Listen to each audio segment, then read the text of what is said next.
Part 5. Sleep tight. I am shaking as I write this. I was released by the police less than 2 hours ago, and I am compelled to record the events of the past day and night as quickly, as accurately as possible. In some ways, I want to forget, but I know that I cannot. I know that I should not. For my own sanity, I must divulge what has happened. It is far too important. Should I ever allow myself to be swayed by the mechanical, rational nature of the world once again, these words should serve to remind me that what is unseen is both mysterious and frightening.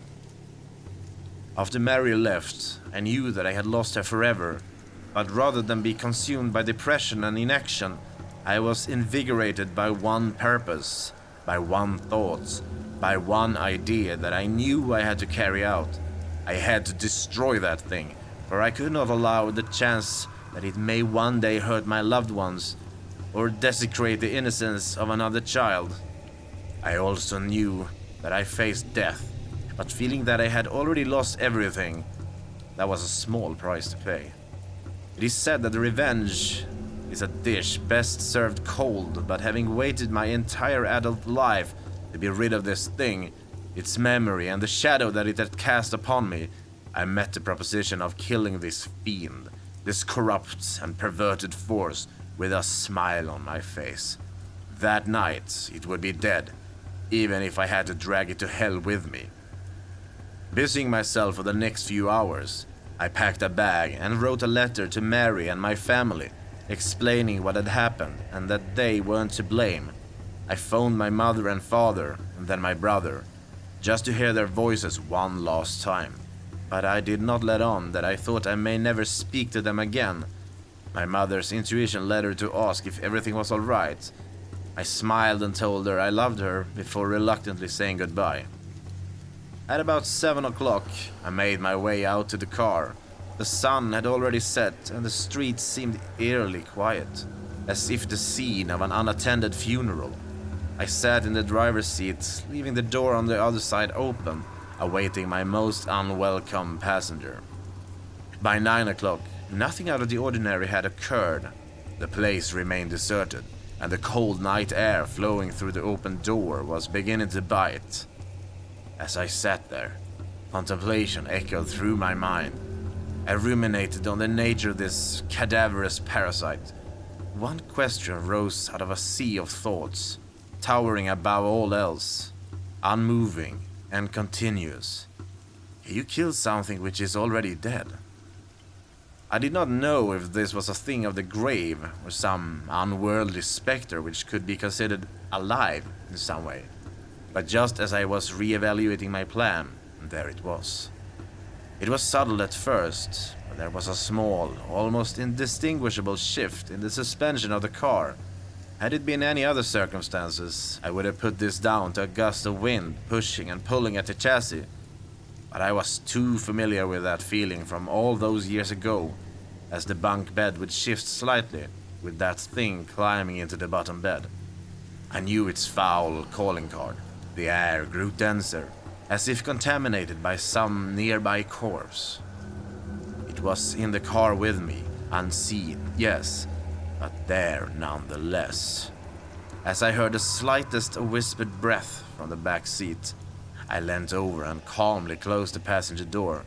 I turned the key in the ignition, and as I pulled out of the street, I could have sworn I heard a quiet yet distinctly malicious snigger, as if something mocking me. Did it know what I had planned for it?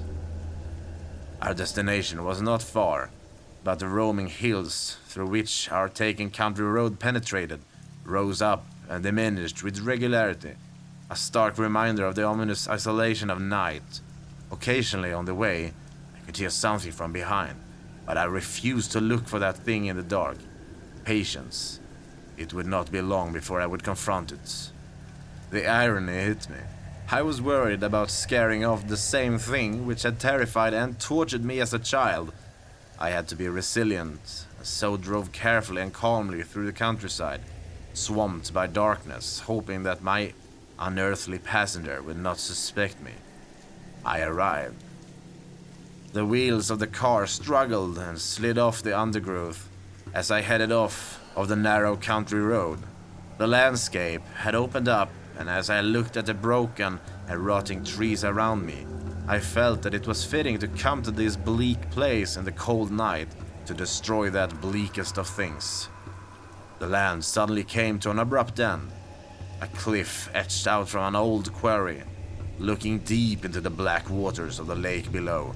The cliff edge was relatively flat and had in fact at one time housed a road which had subsided into the lake decades earlier. The local kids would tell stories about the vengeful ghosts of those killed during the subsidence, but they were just stories. Or perhaps they weren't.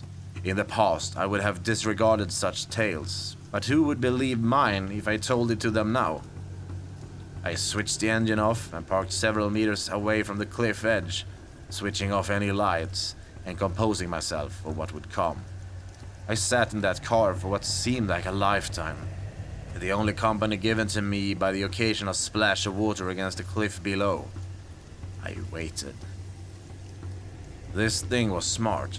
Of that, there were no doubts.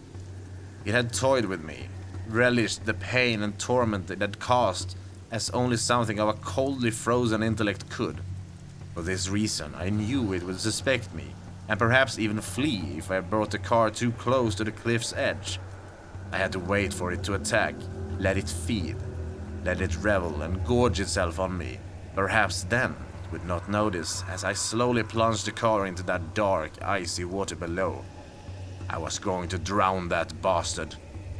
I had appraised the potential consequences in my head and reasoned that there would be a moment, a singular moment, where I would have a slim opportunity to escape from the car just before it reached the edge. Mary and I used to go there occasionally, a place to be together, away from everything else, and it did not look nearly as stark during a summer's day. I therefore had a place in mind and knew it well. The drop was at least 30 feet to the depth below, and I did not want to be in that car as it hit the water, nor trapped inside with that abomination. I waited. Then I heard it, slowly at first, and then increasing in rate and volume. A rasping, wheezing breath from behind. Strangely, it sounded more labored than before. Each breath struggled, filled with fluid, rotten and decayed. A shiver ran up my spine. A rank, foul smell began to fill the air. The breath drew closer from behind. My heart began to race, beating hard and fast, as I looked up and saw the windscreen begin to ice up from inside. I could see my breath. A natural thing indeed, but what was unnatural was the breath visibly moving across my face from the side. I turned slowly. I wanted to cry. I wanted to leave, run into the night, but I had to stay. I could not allow it to escape. It was sitting in the passenger seat. I was staring at it, and it at me, hunched over, covered by darkness, contoured, gaunt, hands seized as if fighting rigor mortis. It slowly moved towards me. One bony leg cracked and groaned as it slid over my lap and onto the other side. Oh God, it was sitting on me. It pulled itself in close to me, and through a shard of light provided by the moon, I saw its face. Skin hung from its jagged features.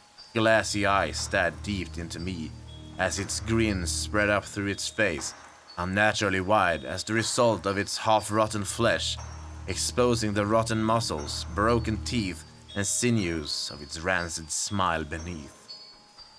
Pulling closer, it opened its mouth, revealing a wet, putrid tongue which could be seen through parts of its missing jaw.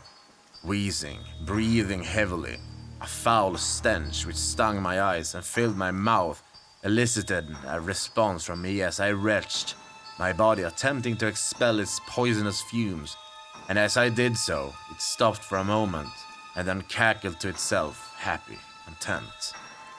Staring into its icy cold eyes, it yet gave the impression of an afflicted and increasingly weak old man. It was still incredibly strong, but it seemed as though it had lost some of its potency. Perhaps leaving that elongated room had somehow affected it. His long, protruding fingers caressed my face, and then, as a show of intent, it stuck one of them deep into my shoulder. I screamed as it bent and twisted inside of me, the rotting fiend moving its fingers to cause the maximum amount of damage and pain that it could. As it did so, its other hand slid down against my body. It touched me. It was time. With my free arm, I turned on the ignition, and though my shoulder was still pinned to the seat, I managed to fight through the pain, put the car into gear, and took off as fast as I could. The creature flailed and screamed. It attempted to climb over me into the back seat, but I held on with all of my strength. The thoughts of what it did to Mary enough to fuel my rage. We raced towards the edge of the cliff, and I eyed the driver's door frantically. As we neared our icy plunge, I screamed in anger at its festering, rancid face and pushed it off of me. It scrambled into the back seat for dear life, as I scrambled for mine by unlocking the car door. It was too late. The car careered over the cliff face, and before I knew it, we hit the dark water, splitting the black glass-like surface with tremendous force. I should have died then, but an airbag took the brunt of my impact, although I still managed to scrape my head across the doorframe. Dazed, I looked around. The sound that I heard coming from that thing was malformed yet familiar. The squeal of some demonic child soon gave way to the anguish and rage of an ancient intelligence which knew that it faced an almost certain death. The water was frozen and poured in through the now twisted open car door with such force that it winded me. I gasped for air as my unwilling prey now did. It writhed and twisted as it looked for an exit. Spying the open door, it pulled itself through the water towards me. I curled up my fist and smashed it into the thing's face. Pieces of rotten flesh flaked off under the impact as a dark black liquid oozed from the resulting wound. Again, it attempted to get past me, and I knew that to keep it in the car long enough to drown, that I would have to die with it. I felt numb as the frozen water slipped over my chin. My heart struggled against the cold, and with a sudden surge, I was submerged and had breathed my last. I held my breath, but only to compose and ready myself for an icy, suffocating death. I hoped that it would not be painful. My thoughts returned to Mary and my family. An all-consuming sense of sadness and despair overwhelmed me, but as I struggled with that thing trying to get past me and through the door, grabbing and flailing with its arms, I looked down and saw it. Its leg was trapped between the dashboard and the floor of the car by the impact of the fall, and although it could move, it could not leave. I turned immediately for the door. I could barely see a foot in front of me in that black water, but there was enough moonlight to light my way. Just as I got to the door, the wretch grabbed hold of me and pulled me back to it. It had given up all hope of escaping, but it wanted to drown me with it. We fought for what felt like an age in that cold, bitter grave, as the car slowly sank deeper and deeper into the darkness. I could now feel my body pleading with me to take a breath, to exhale my last gasp of air and then inhale the frozen water. I am happy to say that I used my wits to get out of such a horrible fate. Orienting my body, I pushed my feet against the dashboard with enough force to at least escape its slippery grasp. I do not remember much else, bar the anguished and hateful scream that my tormentor let out as I left it to die at the bottom of that icy lake. I found myself walking through the wilderness, cold, wet, but alive.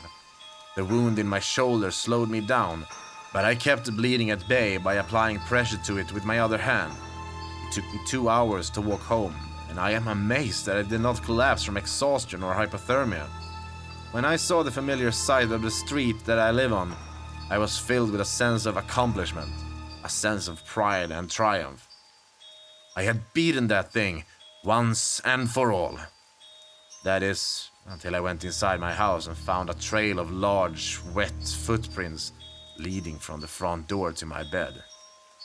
Disbelief took me, despair so sharp and overwhelming that I am unable to convey it with mere words. It was lying in my bed, waiting, a white sheet covering its emaciated body from sight. The human mind is a wonderful thing. Just as you believe your body has reached a level of exhaustion that it cannot recover from, that your emotions are so frayed that you feel you cannot continue, a thought springs, as if miraculous, from a weary mind. Let it rest for now. I quietly crept through the dark and picked up my wallet, which I had left on a small coffee table on the center of my living room. Leaving the door unlocked, I left to attend a new plan and returned an hour later.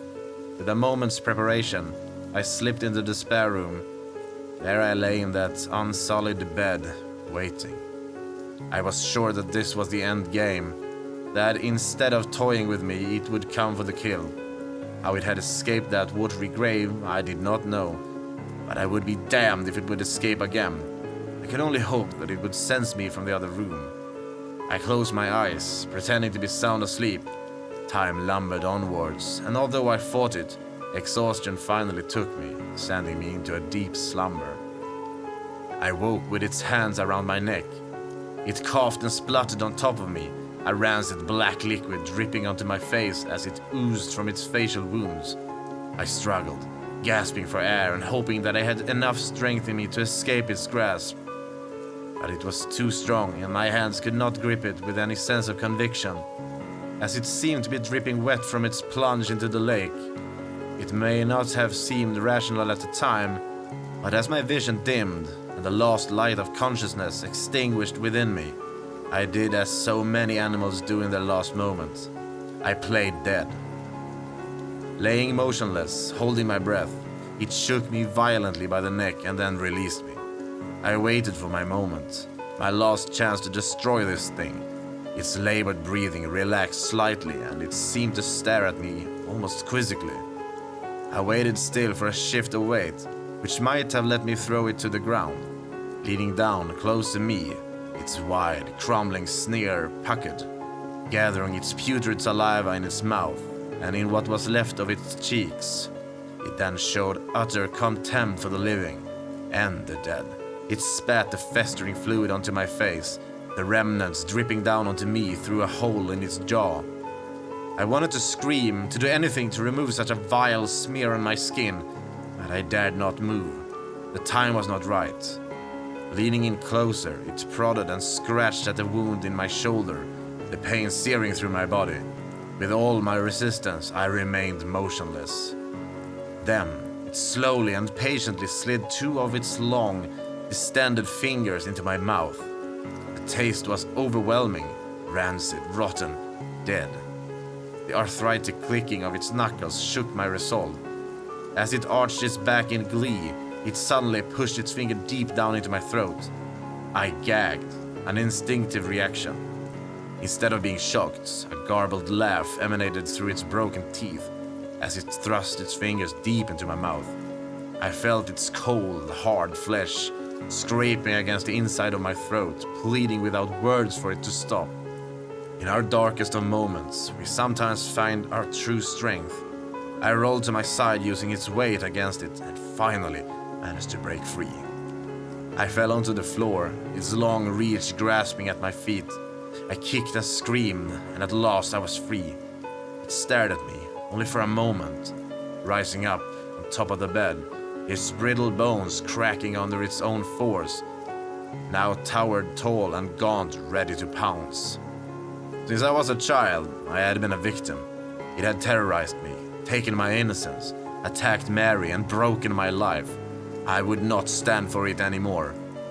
Sometimes the most dangerous prey is the one who can outthink you, the one that lulls you into a false sense of dominance or superiority, the one who has conquered any fear of you with a sense of anger and betrayal. It had fallen into my trap, one conceived by logic, reason, and the understanding of the world through the eyes of a scientific mind. Fire cleanses all.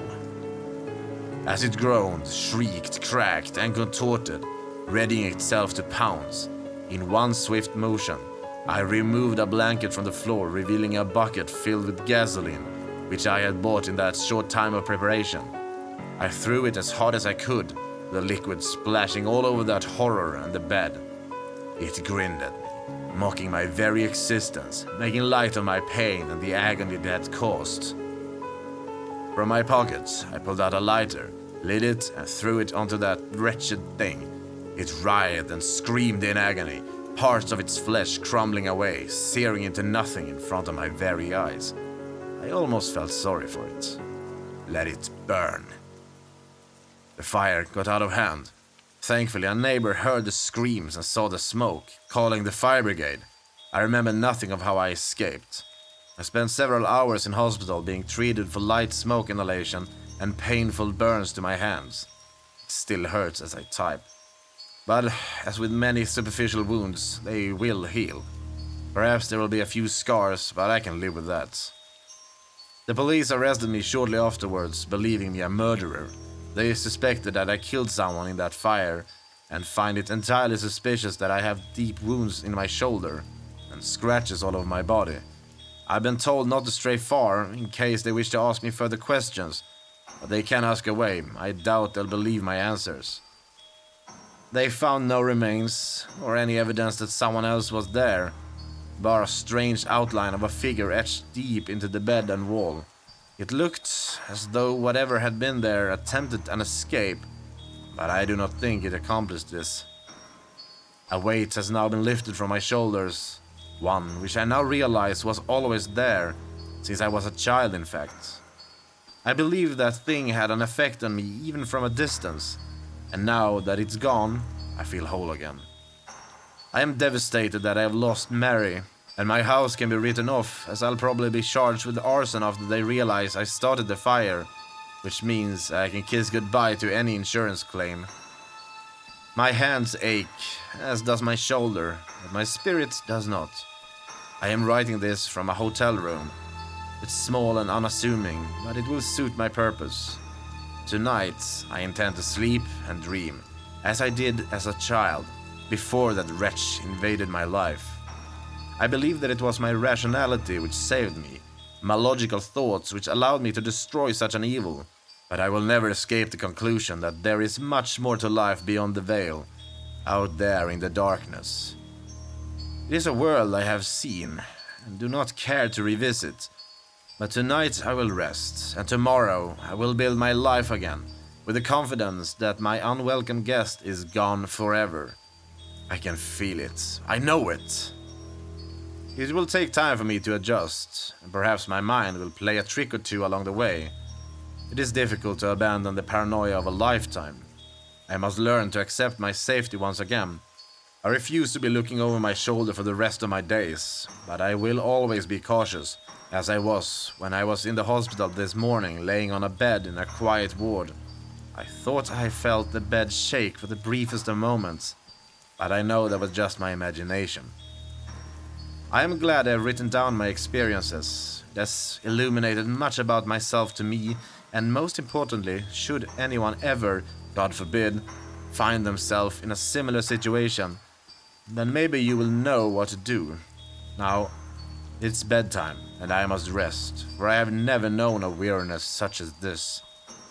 Good night, and sleep tight.